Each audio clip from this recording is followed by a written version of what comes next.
hay-adda Hormuud Salaama Foundation oo shirkadda Hormuud iyo Salaama Bank u qaabilsan gargaarka iyo horumarinta bulshada ayaa maanta lacag dhan 200,000 oo dollarka Mareykanka ugu deeqday dadkii dhawaan ay Soomaaliland ka soo masaafurisay magaalada Laascaanood ee gobolka Sool.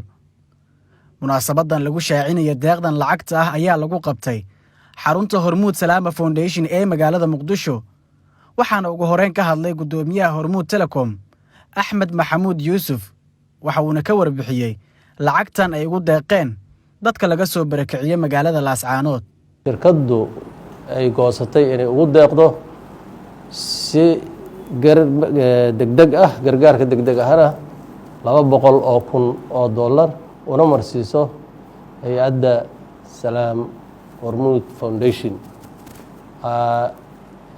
waa la garab taagannahay mar walba waxaan ku wareejinaa deeqaas Salaam Hormuud Foundation.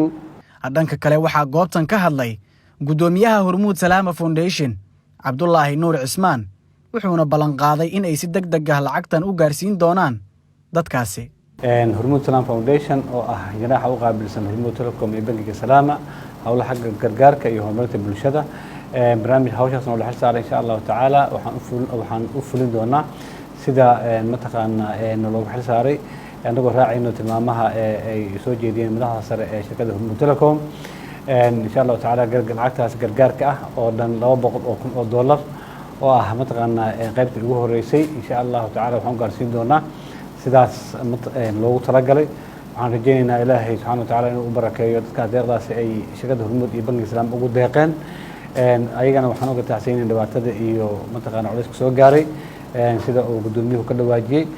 shirkadda Hormuud Telecom markasta waxa ay la garab taagan tahay lana garab taagnay dadka Soomaaliyeed inay la qaybsato marxalad kasta culays kasta oo soo gaara markastana mataqaana ay wixii awood ah ay gacan siiso. insha Allah taala annagana waxaan wadi doonaa hawshaas annaga oo tacliimaadkaas iyo soo jeedinta madaxda Hormuud insha Allah taala ku shaqeynayno. waxaan rajaynaynaa si uu dhasaha badan inaan gaarsiino gargaarkaas dadkaas loogu talagalay. mahadsantihiin. Maxamed Ibraahim Bulbul, Universal TV, Muqdisho.